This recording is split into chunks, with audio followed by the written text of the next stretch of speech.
नमस्कार, आप देख रहे हैं द राजधर्म। आपके साथ मैं हूं अदिति। आज 17 सितंबर है, यानी कि हमारे प्रधानमंत्री नरेंद्र मोदी का जन्मदिवस। मुस्लिम तबका भाजपा से कहीं ना कहीं खफा चल रहा होता है। इसी विषय पर हम उनसे बात करेंगे कि आखिर क्या ऐसी चीज़ें थीं जो उन्हें प्रभावित करी कि आज वो एक जगह पर इकट्ठा हुए हैं और प्रधानमंत्री मोदी का जन्म दिवस मना रहे हैं। मैं आपको अगर दिखाऊं तो ये रंगोली अगर आप देखें तो मुस्लिम महिलाओं द्वारा बनाई गई है और ये कमल का निशान और ये प्रधानमंत्री मोदी के नाम की रंगोली। और भी यहाँ पर बहुत सारे कार्यक्रम हुए, आरती की गई, उनके लिए भजन गाए गए, गीत गाए गए, उनके दीर्घायु की शुभकामनाएं की, दुआएं भी की गई। तो इसी विषय पर हम बात करेंगे और साथ ही साथ हम चुनावी माहौल के बारे में भी थोड़ी बहुत बातचीत करेंगे कि आखिर मुस्लिम कम्युनिटी का रुझान किस तरफ है।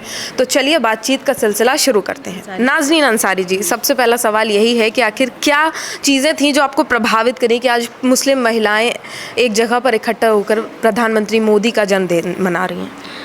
देखिए, सबसे पहली बात यह है कि प्रधानमंत्री मोदी जी के जन्मदिन पर हम लोग उनको शुभकामनाएं देते हैं, उनके लिए दुआ करते हैं, उनकी लंबी उम्र की कामना करते हैं, अच्छे स्वास्थ्य की कामना करते हैं कि वो अपने अच्छे स्वास्थ्य और लंबी उम्र के साथ देश की उन्नति के लिए काम करे, दिनों दिन देश की उन्नति हो और हमारा भारत विश्व गुरु बने। सबसे पहली बात यह है कि उन्होंने जिस तरह से मुस्लिम बहनों के लिए काम किया, जहाँ पर सब लोग अपनी अपनी सत्ता के लालच में पड़े हुए थे, सबको अपनी कुर्सी का मोह था, फिर भी उन्होंने अपनी सरकार के को भी दांव पर लगा करके हम मुस्लिम बहनों का साथ दिया। 3 तलाक जैसी कुरीति जो इतने वर्षों से चली आ रही थी, जिसका दंश हर मुस्लिम महिला झेल रही थी और उसको डर था कि हमारे साथ तो हो सकता है, हुआ है या हो सकता है, या हमारे आने वाली पीढ़ी के साथ हो सकता है, हमारी बेटियों के साथ हो सकता है। इस बात का जो हर समय उसको मन में डर था कि कब हमारा पति हमें तलाक दे देगा और घर से निकाल देगा, घर से बेघर कर देगा, हमारे रिश्ते का कोई अस्तित्व नहीं रह जाएगा। उस डर को हमारे प्रधानमंत्री मोदी जी ने ख़त्म किया और हम मुस्लिम महिलाओं को 3 तलाक जैसी कुरीति से आज़ादी दिलाई और हमारे लिए वो मुक्तिदाता बन गए। आज के समय में वो मुक्तिदाता बन गए हैं और हम मुस्लिम बहनें उनका शुक्रिया अदा करते हैं कि इस दर्द को उन्होंने समझा, एक पिता की तरह, एक भाई की तरह। जहाँ पर मुस्लिम बहनों का साथ उनके पिता और उनके भाई ने भी नहीं दिया, कहीं अधिकतर घरों में देखेंगे आप तो उनकी मुखालफत खुद उनके पिता और उनके भाई कर रहे थे। जो बहनें आवाज़ उठा रही थी उनके भी घरों में ये दिक्कतें झेलने को मिली। वहीं पर हमारे प्रधानमंत्री जी ने बड़े भाई की तरह, एक पिता की तरह उनके दर्द को समझा और इस कुरीति से आज़ादी दिलाई। और धारा 370 जिसमें हमारी कश्मीर की बेटियां सबसे ज़्यादा प्रताड़ित हो रही थी, उसको ख़त्म किया, उससे हमारी कश्मीर की जनता को आज़ादी दिलाई।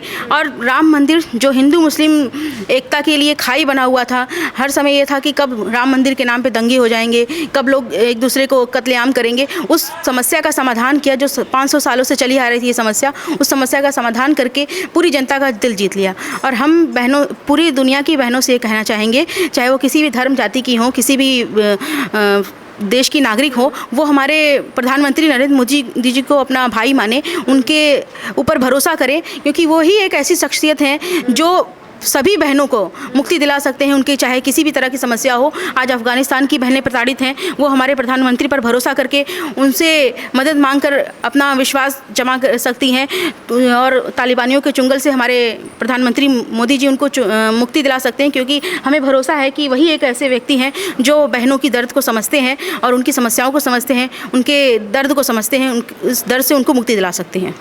4 मुद्दे जो सबसे ज़्यादा देश में विवाद खड़ा करते हैं, 370, ट्रिपल तलाक, राम मंदिर और फिलहाल तालिबानी शासन, जिसको लेकर के भारत में भी लगातार आवाज़ें उठती आई, उन चारों का कहीं ना कहीं स्पष्टीकरण इन्होंने कर दिया। अगर मैं बात करूं, इन चारों मुद्दों को लेकर के नकारात्मक प्रभाव देखने को मिलता है। लोग बोलते हैं ट्रिपल तलाक को लेकर के मुस्लिम कम्युनिटी में नाराज़गी है, राम मंदिर बना, बाबरी मस्जिद को लेकर के जो फैसला आया उसको लेकर के भी नाराज़गी है, उसके बाद में आपने 370 बोला, उसको लेकर के भी नाराज़गी है, लेकिन जो आपका मत है वो अलग है। तो अगर मैं पूरा ओवरऑल कम्युनिटी की बात करूँ तो क्या पूरा तबका इस बात से संतुष्ट है कि ये जो डिसीजन लिए गए सही थे? देखिए, संतुष्ट वो लोग नहीं हैं जिन्हें सत्ता की लोलुपतल है, जो ये चाहते हैं कि उनकी सत्ता बनी रहे, वो आपस में हिंदू मुस्लिम को लड़ाते रहें और भारत में तालिबानी सोच के लोग अपना आधिपत्य जमा सके। अगर प्रधानमंत्री मोदी जी नहीं रहेंगे तो तालिबानी विचारधारा यहाँ भी हावी हो सकती है, यहाँ भी हावी होगी और बहनों को, बच्चों को प्रताड़ित किया जाएगा। क्योंकि आज देख रहे हैं किस तरह से कट्टरपंथी ताकतें अपना सर उठा रही हैं, पूरी दुनिया इससे प्रताड़ित हो रही है। आज अमेरिका जैसी ताकतवर देश भी तालिबान के विरुद्ध बोलने में हिचकिचा रहा है, मगर हमारे प्रधानमंत्री मोदी जी हैं जो बिना डरे तालिबान से बिना डरे डटे हुए हैं। इसलिए जो इस तरह की ताकतें जो कह रही हैं कि ये सारी चीज़ उनके कौम के विरुद्ध हुई है, एक मुद्दा बताइए ना जो उनके कौम के विरुद्ध हुआ हो। अगर कहीं पर भी प्रदेश में सड़क बन रही है, देश में सड़क बन रही है, या कोई भी रोजगार का मुद्दा आ रहा है, या कोई भी कानून आ रहा है, तो वो सबके लिए लागू हो रहा है। वो किसी एक विशेष जाति, धर्म या संप्रदाय के लिए लागू नहीं हो रहा है। अभी प्रधानमंत्री जी ने मुफ्त अनाज बांटे, तो क्या वो ऐसा कम्युनिटी को निशाना साध के तो नहीं चल रहे थे कि हाँ हिंदू धर्म के लोगों को मिलेगा, बाकी धर्म के लोगों को नहीं मिलेगा? उन्होंने सबके लिए किया।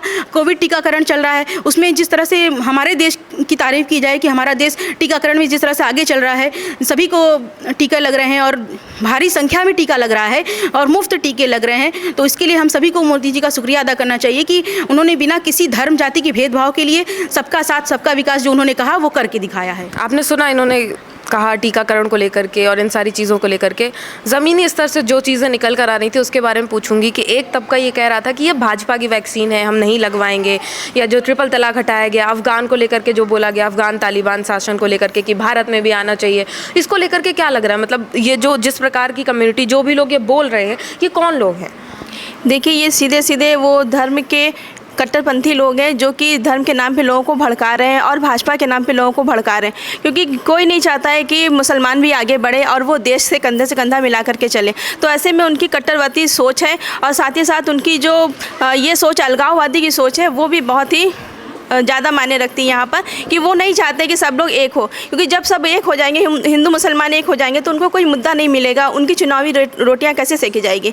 तो ये सारा चुनावी भी माहौल है कुछ, और हम सारी महिलाएं यहाँ पे इकट्ठा हुए हैं और हम सब चाहते हैं कि नरेंद्र मोदी जी फिर से यहाँ पर प्रधानमंत्री के रूप में आए और हम सभी बहनों का जो उन्होंने मान सम्मान बढ़ाया वो फिर से हम सभी बहनों को एक साथ एक मंच पे लाएं और सब देश का मान सम्मान बढ़ाएं और हम लोगों को जो भी दिक्कतें हैं उसका वो निवारण करें। अच्छा, आपने हिंदू मुस्लिम एकता की बात की है।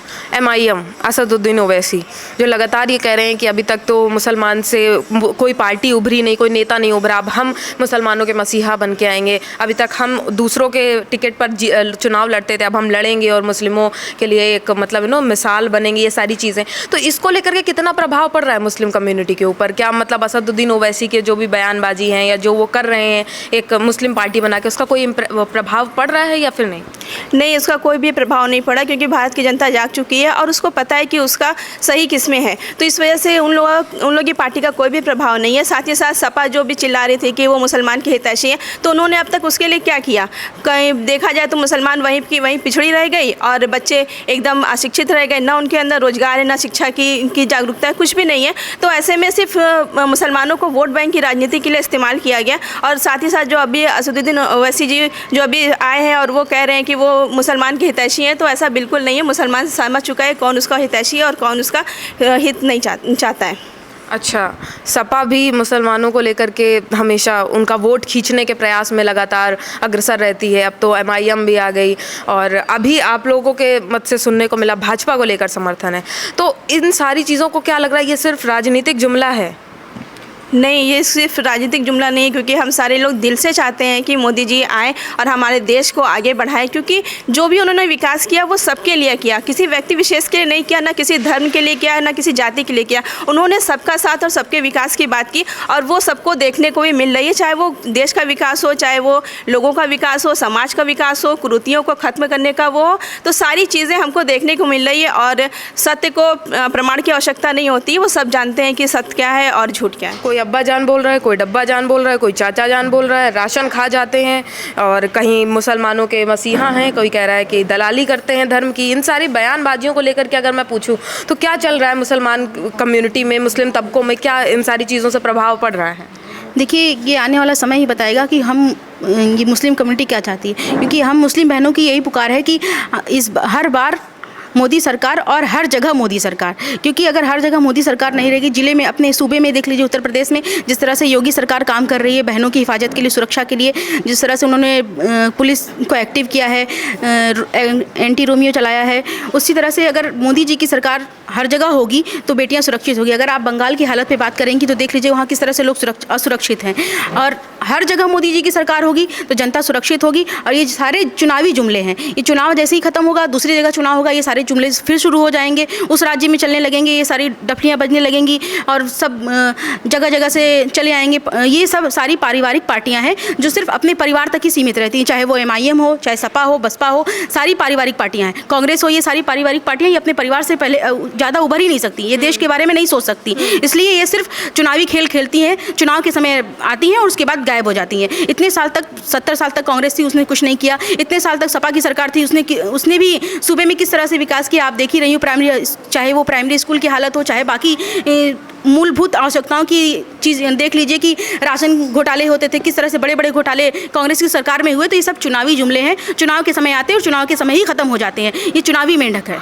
अच्छा, क्या कारण है कि मुस्लिमों का एक तबका जिन चीज़ों की आपने बढ़ाई करी उन चीज़ों को लेकर शिकायतें करता आया है? देखिए, उनको सही जानकारी नहीं है, क्योंकि जो कुछ हमारे समाज में कुछ मौलाना हैं, कुछ कट्टरपंथी हैं जो अपने आप को सो कॉल्ड बुद्धिजीवी कहते हैं। बुद्धिजीवी के नाम पर वो धर्म के लोगों को भड़काते हैं। वो धार्मिक चश्मा, अपना जो चश्मा है वो दूसरे, उसी चश्मे से दूसरों को भी देखने के लिए कहते हैं। और हम मुस्लिम कौम में ज़्यादा पढ़े लिखे लोग नहीं हैं, खुद पढ़ना लिखना नहीं जानते। वो क्या चीज़ें हैं, क्या फैक्ट है, वो खुद नहीं पढ़ कर नहीं समझ पाएंगे।